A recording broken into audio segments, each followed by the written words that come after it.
Warriors. இது நம்ம family. கடந்த தேர்தலை விட இந்த முறை திமுக உதயசூரியன் சின்னத்துல குறைவான இடத்துல நிக்கிறாங்க. ஒப்பீட்டு அளவில் பார்க்கிற போது கூட்டணி கட்சிகளை தனிச்சின்னத்தில் நிற்கவும் அவங்க அனுமதி கொடுத்திருக்கிறாங்க.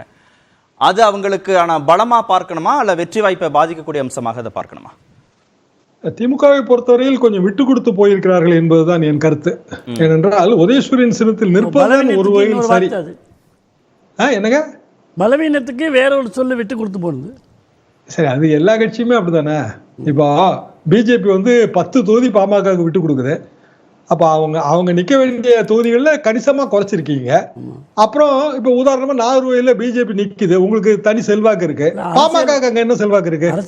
சரி, பாமகவோட தர்மபுரியில பிஜேபிக்கு என்ன செல்வாக்கு இருக்கு? அப்ப ஒட்டுமொத்த ஓட்டு சதவீதம் தானே இதுல கணக்கு. சரி, ரெண்டு தரப்புமே வெவ்வேறு ஓட் பாக்கெட் உள்ள கட்சி. இப்போ சிவகங்கையில டிடிவி நிக்கிறாருன்னா வெற்றி வாய்ப்பு இருக்கு, பிஜேபி கூட்டணிக்கே வெற்றி வாய்ப்பு இருக்கு. ஆனா அது ஒரு தனிப்பட்ட ஒரு நபரின் செல்வாக்கு.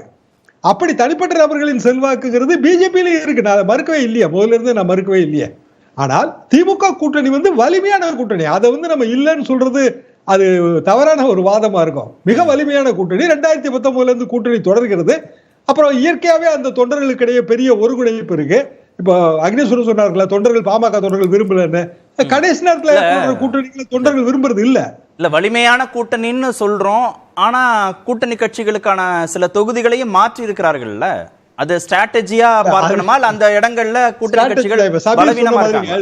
திருநெல்வேலிங்கிற தொகுதியில 3 கோஷ்டி இருக்கு, அதுல ஒன்றும் சந்தேகமே கிடையாது. திமுகவுக்கு இயல்பாக வேறொரு கட்சிக்கு கொடுக்கறதுங்கிறது வழக்கமான ஒரு உத்தி தான். அது எந்த இடத்துல ரொம்ப ஒரு நெருக்கடி இருக்கோ அங்க அது கூட்டணி கட்சிக்கு கொடுக்கறது உத்தி தான்.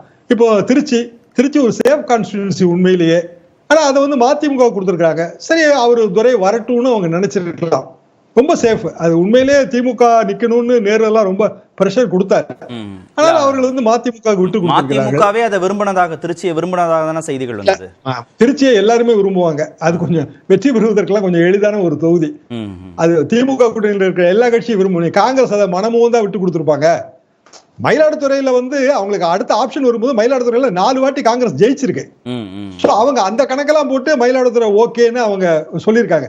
கூட்டணி கட்சிகளோட வெற்றியோட ஒருமித்த வெற்றியை ஊர்ஜிதப்படுத்தணும்னு திமுக முடிவு பண்ணிருக்காங்க. அப்படிதானே? கூட்டணி கட்சிகளை மகிழ்ச்சியா வச்சிருக்கணும்னு திமுக விரும்பி இருக்கு. அது தெளிவாக தெரிகிறது. இல்லைன்னா அவங்க இந்த அட்ஜஸ்ட்மெண்ட் பண்ண மாட்டாங்க. ஏன்னா உதயசூரியன் இல்லாம தனி சின்னத்துல போட்டி போடும் போது சின்னத்தை கொண்டு போய் சேர்க்கிறது, அதுவும் ஃபர்ஸ்ட் ஃபேஸ்லயே தேர்தல் வருது, இன்னும் கொஞ்ச நாள் தான் இருக்கு. உண்மையிலேயே அது கஷ்டம். இருந்தாலும் திமுக அதற்கு தயாராக இருக்கிறது என்றால், ஒன்று அவர்களுக்கு அந்த வெற்றி மேல நல்ல கான்பிடன்ஸ் இருக்கு. ரெண்டாவது எதிரணியில 2வது இடத்துக்கு தான் போட்டின்னு நல்ல தெளிவா தெரியுது. இப்போ 2வது இடத்துக்கு தான் போட்டிங்கும் போது 1வது இடத்துல இருக்கிற கட்சி பெரிதாக அதை பாதர் பண்ணல. கூட்டணி என்பது என்னங்க? 5 தொகுதி சட்டமன்ற தொகுதி உங்களுக்கு கிடைச்சா ஒரு தொகுதியை கூட்டணி கட்சிக்கு விட்டு கொடுக்குறாங்க. இது கலைஞர் ஃபார்முலா. திமுக இருந்து வர எல்லாரும் இதை ஆமான்னு சொல்லுவாங்க. அப்போ இப்ப இந்த இடத்துல வின் எந்த இடத்துல வருதுன்னா ஓட்டு சதவீதத்துல தான் வருது, தொகுதியில வரல.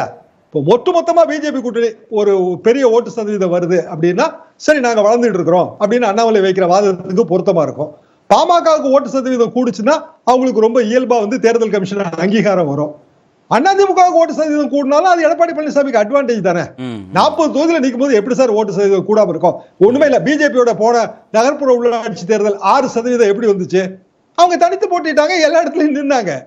It's very simple. இல்ல பாஜகவை முந்த முடியுமா அப்படின்றதோட சேர்ந்த அந்த சவாலோட சேர்ந்ததான வாக்கு சதவீதம் அதிமுகவுக்கு உயர்றதும். நித்யானந்தத்துக்கு நான் ஒரு பரிசு அனௌன்ஸ் பண்றேங்க. பாஜக மட்டும் 2வது இடத்துக்கு வந்துட்டோம். நித்யானந்தம் கனவில் நினைத்து பார்க்க முடியாத ஒரு பரிசு.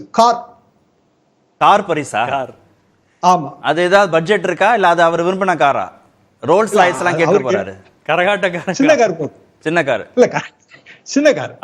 அவருக்கு ஏத்த மாதிரி ஒரு கார். சார், பெரிய ஆஃபரா இருக்கு. பரவாயில்ல, கார்ன்றது சின்ன காரா பெரிய காரா கேட்கலாம், வீடுன்னு சொல்லாம விட்டீங்களே. சரி சார், நீங்க ஏதாவது பதிலுக்கு ஆஃபர் பண்ணுங்க. அதான் சொன்னேன், நீங்க ஏதாவது ஆஃபர் பண்ணுங்க அவருக்கு. அவரு இந்த பெரிய கட்சி சொன்னப்ப நான் என்ன ஆஃபர் பண்ணுவேன்? இல்ல சார், நீங்க அவருக்கு ஏதாவது ஒன்னு ஆஃபர் பண்ணணும்ல சார். இல்ல, அவர் கார்ன்னு சொன்னதுக்காக பேசுறேன்.